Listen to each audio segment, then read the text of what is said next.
Bonjour à toutes et à tous. Dans cette vidéo, je vais essayer de vous présenter un exercice sur l'induction électromagnétique, cas d'une barre métallique placée horizontalement par rapport à un plan. Donc, voilà le schéma. Donc, l'énoncé. Donc, nous considérons une barre EF qui peut se déplacer sans frottement avec une certaine vitesse. La barre elle est placée sur deux rails métalliques. Les rails ils sont parallèles et horizontaux et ils sont en distance de petit d. Donc la distance entre le rail numéro 1 et le rail numéro 2 c'est d. Et les deux rails ils sont reliés par un fil conducteur A2C. Bon, l'ensemble de la barre, le fil et les deux rails est plongé dans un champ magnétique stationnaire, uniforme et vertical, B, dirigé suivant l'axe UZ. Donc, quelques questions. Montrer que l'action de la force de Lorentz s'exerçant sur chacun des électrons de conduction à l'intérieur de la barre EF suffit à expliquer l'apparition d'un courant induit dans le circuit électrique formé par les deux rails, la barre et le fil conducteur AC. Préciser le sens de déplacement des électrons et le sens du courant correspondant. Déterminer la force de la place, cette fois-ci au niveau de toute la barre. Déterminer la force électromotrice d'induction E. Comment cette force électromotrice est-elle liée à la variation du flux du champ B à travers la surface du circuit? Donc, commençons tout d'abord par la première question. On va essayer de montrer que l'action de la force de Lorentz s'exerçant sur chacun des électrons de conduction à l'intérieur de la barre EF suffit à expliquer l'apparition d'un courant induit dans le circuit électrique formé par les deux rails, la barre EF et le fil conducteur AC. Préciser le sens de déplacement des électrons et le sens du courant correspondant. Bon, tout d'abord, il faut dire que la barre EF constitue le système à étudier. Donc, on va s'intéresser uniquement à la barre en mouvement, ou la barre fixe, et le reste du circuit, par exemple le fil conducteur et les deux rails, ils vont servir juste pour avoir un circuit fermé, pour que le courant puisse avoir, on va dire, deux sens. D'accord? Donc, la barre, on est plus intéressé par la barre, par le mouvement de la barre, et par le champ B. Donc, ce sont deux choses qui constituent ce qu'on appelle le phénomène d'induction, c'est-à-dire la création d'une force électromotrice et l'apparition d'un courant dans un circuit. Donc, les phénomènes d'induction, ils se produisent généralement lorsqu'on a un système, exemple la barre, qui est en mouvement dans un champ B stationnaire, ou bien un système fixe dans un champ B variable, ou bien les deux, la barre elle est en mouvement et le champ B elle est variable. Donc le résultat c'est toujours l'apparition d'une force électromotrice et bien évidemment l'apparition d'un courant induit, et c'est ça le phénomène d'induction. Donc le phénomène d'induction électromagnétique, c'est la création d'un courant sans besoin d'un générateur. Donc c'est un courant qui existe en absence d'un générateur.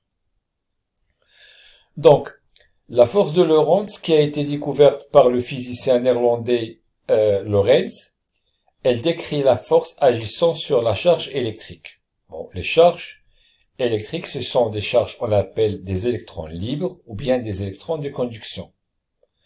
Donc, pour mieux comprendre, donc, qu'est-ce qu'on veut dire par une force de Lorentz? Bon, c'est tout simplement, si je prends une charge discrète, par exemple un électron, donc, lorsque vous avez une charge en mouvement, c'est-à-dire une charge animée d'une certaine vitesse, donc une charge en mouvement placée dans un champ B, le résultat, c'est elle est soumise à une force, on l'appelle la force de Lorentz, qui est une force de nature magnétique. C'est l'équivalent de la force électrique dans le cas d'une charge électrique, comme vous l'avez vu en électrostatique.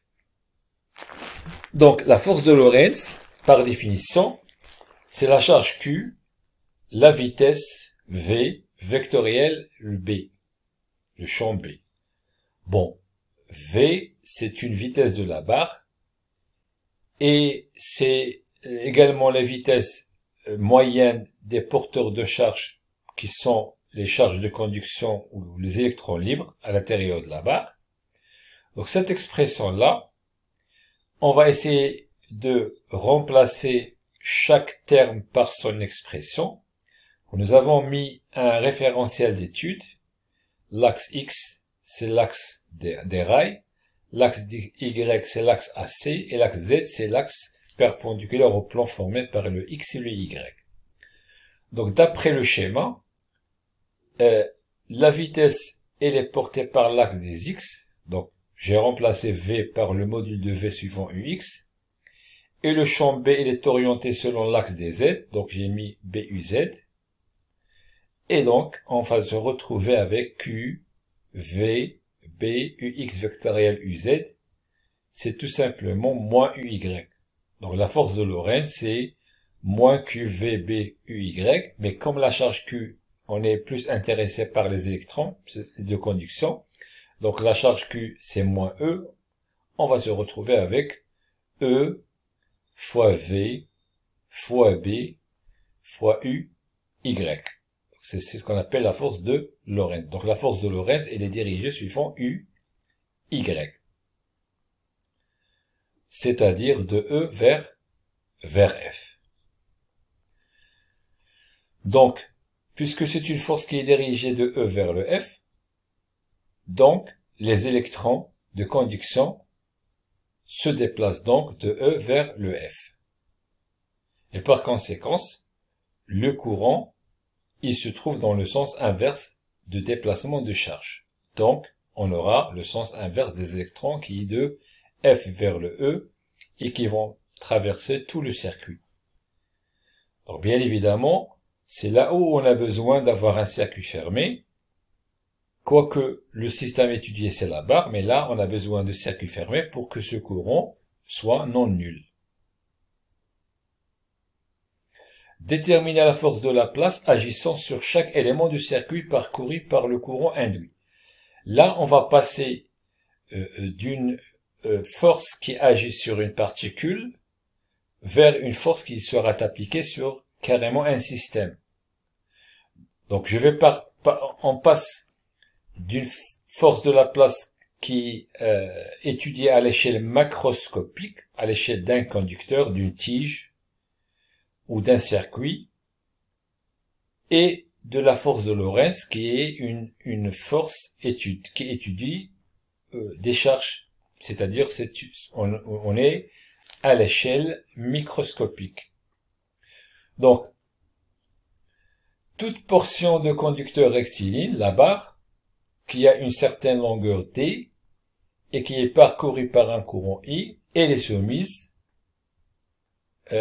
quand elle est placée dans un champ B à une force de Laplace. C'est pratiquement la même définition. C'est-à-dire, tout circuit, en particulier la barre, donc la barre EF, traversée par un courant, placée dans un champ B, elle est soumise à une force de nature magnétique qui s'appelle la force de Laplace. Donc, la force de Laplace s'applique au centre du conducteur, c'est-à-dire de la barre EF, et elle a pour direction la droite perpendiculaire au plan formé par le vecteur champ et la direction du courant.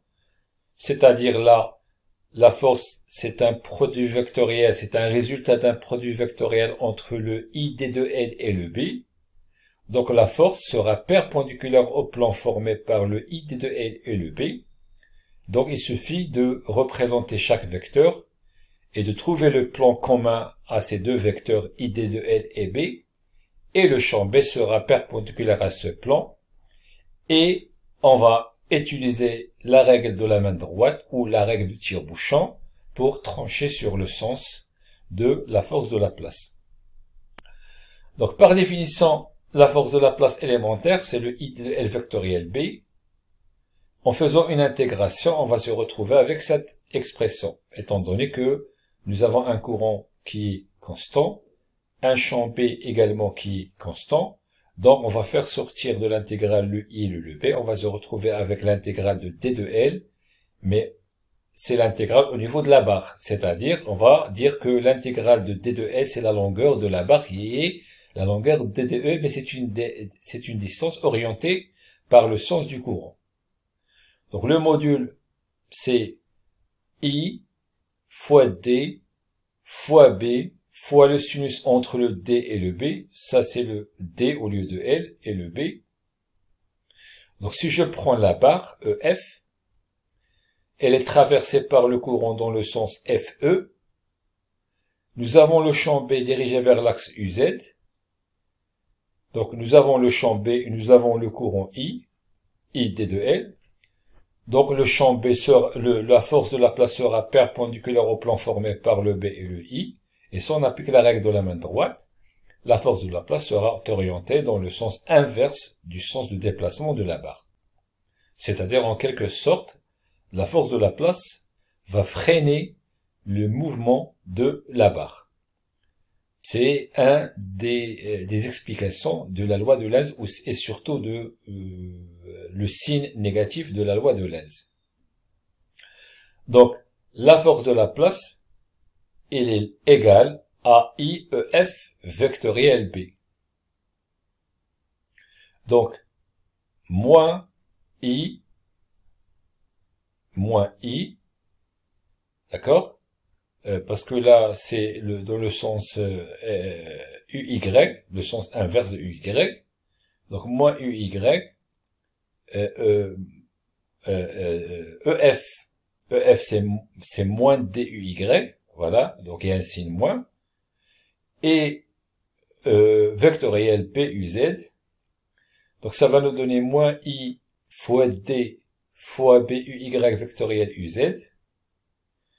Et UY vectoriel UZ c'est UX. Donc ça va nous donner que la force de la place, c'est moins I fois D fois B fois UX. Donc il est dans le sens inverse de UX. Donc, une autre question. Montrer que le sens de cette force de la place est conforme à l'aide de la loi de Lenz, règle de modération. Donc, voici le schéma. Donc, tout d'abord, rappel sur la loi de Lenz. Bon, la loi de Lenz, c'est une loi qui essaie de nous expliquer le signe moins qui se trouve au niveau de l'expression de la loi de Faraday. La force électromotrice égale à moins la variation du flux du champ magnétique par rapport au temps. Donc, l'énoncé, l'induction produit des effets, d'accord? L'induction produit des effets, par exemple le courant, par exemple la force de la place, qui s'opposent aux causes qui ont donné naissance, c'est-à-dire les causes qui ont donné naissance au phénomène d'induction. Ça peut être un champ magnétique, comme ça peut être le mouvement du système. Ici, c'est le mouvement de la barre, et parfois c'est plutôt le champ magnétique variable, et parfois les deux. Bon, ça dépend du cas du phénomène d'induction. Donc, L'induction électromagnétique, il est traduite ici par la création d'un courant électrique, on l'appelle courant induit. Et ce courant induit qui circule et que nous avons vu précédemment, quel est son sens ici? C'est un courant qui circule de la barre de F vers le E, le long du circuit. Donc ce courant I, d'après la loi de Biot et Savart, il va créer à son tour un champ magnétique. On l'appelle un champ magnétique induit.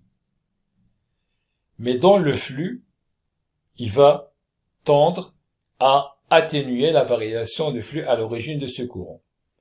C'est-à-dire que le courant induit crée un champ magnétique B induit, et ce champ magnétique induit, il va s'opposer au champ magnétique qui est la source. Donc nous sommes en présence de deux champs magnétiques. Le premier champ, c'est un champ source, et le deuxième champ, c'est un champ qui est dû à l'apparition de ce courant induit. Donc, l'apparition d'une force de Laplace, également, qui va s'opposer au mouvement de la barre en exerçant un effet de freinage. Donc, lorsque la barre se déplace avec une certaine vitesse, et comme il y a un courant qui circule dans le circuit, d'accord? Donc, une barre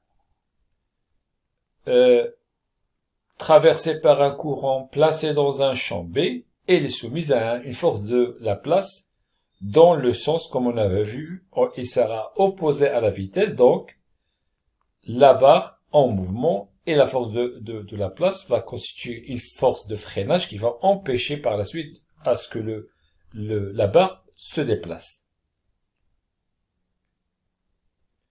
Déterminer la force électromotrice d'induction E.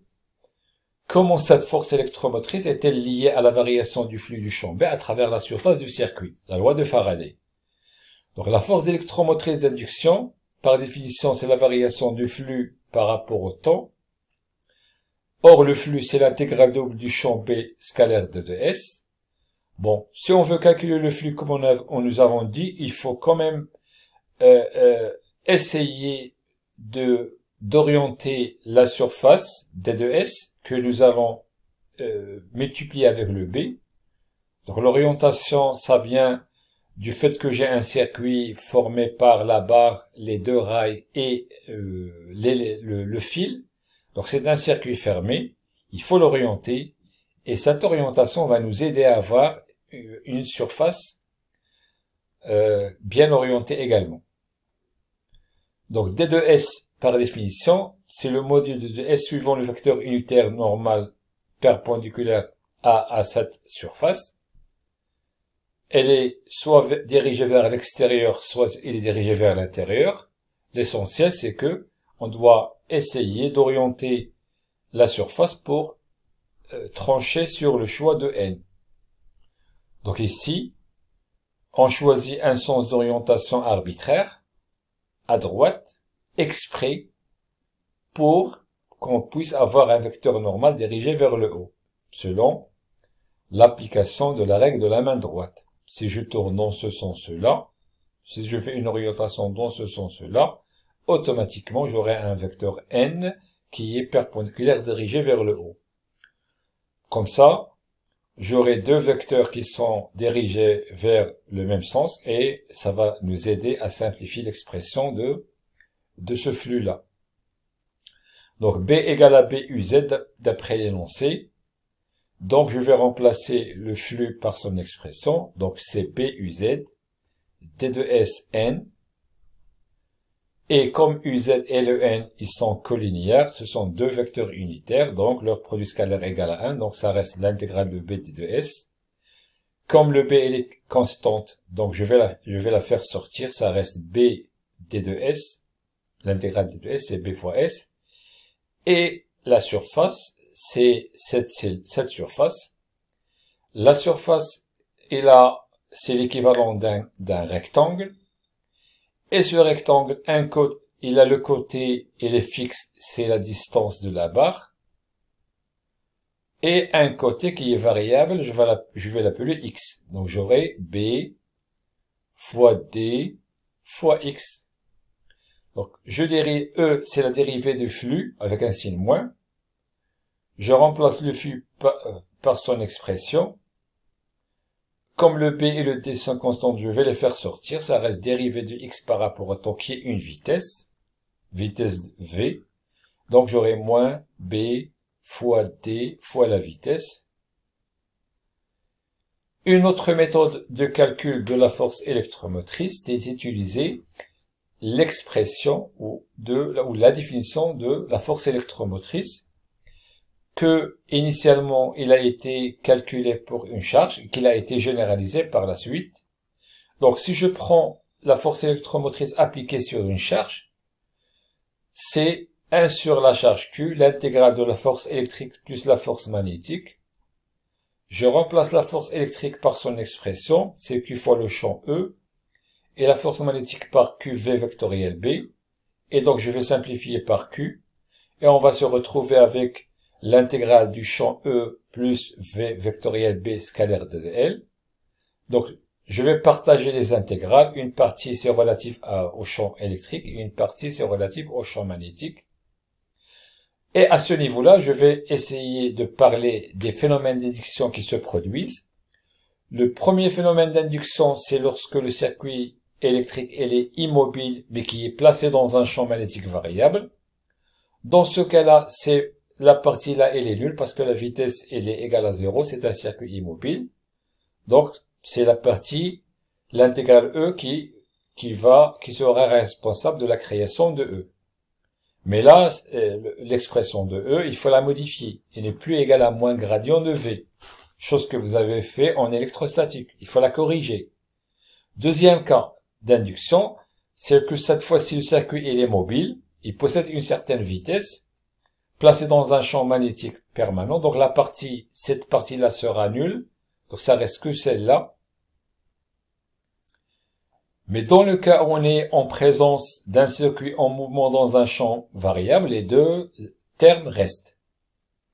Donc je calcule la force électromotrice par cette expression-là. Donc je remplace le V par son expression, VUX, le champ B par son expression, et je remplace le D de L par D de L module suivant moins UY. D'accord? Donc, ça va nous donner UX vectoriel UZ c'est UY, c'est moins UY. Et comme ça, on aura cette expression-là. D'accord? Donc, on trouve la même expression comme on l'a vu dans le premier cas. Maintenant, si on vous demande de calculer le courant, c'est juste pour retrouver le résultat précédent. Donc, je vais essayer de voir un petit peu le comportement de notre circuit mécanique. Étant donné que j'ai un circuit mécanique formé par les deux rails, la barre et le fil AC. Donc, son équivalent, c'est si on suppose que le système en entier, il a une certaine résistance. Parfois, on dit que la barre, il possède une certaine résistance. Et on néglige les effets résistifs des tiges. Bon, l'essentiel, c'est que R, ça représente l'équivalent ou le comportement du circuit en termes de résistance. Et j'ai ajouté la force électromotrice qui traduit le phénomène d'induction, et c'est elle qui va débiter un courant. Et par conséquent, en appliquant la loi de May, E égale à RI, le courant I qui circule dans ce circuit. Donc I égale à E sur R, moins VB de D sur R. Bon, on trouve un courant négatif. Donc tout ce qu'on peut dire sur ce courant négatif, c'est que le courant, le sens que nous avons au départ, c'est pas le vrai sens. Donc il faut quand même changer le sens. Ou bien c'est juste laisser les choses comme ça, dire que comme c'est un courant négatif, donc le sens du courant, c'est un sens inverse. Merci pour votre attention.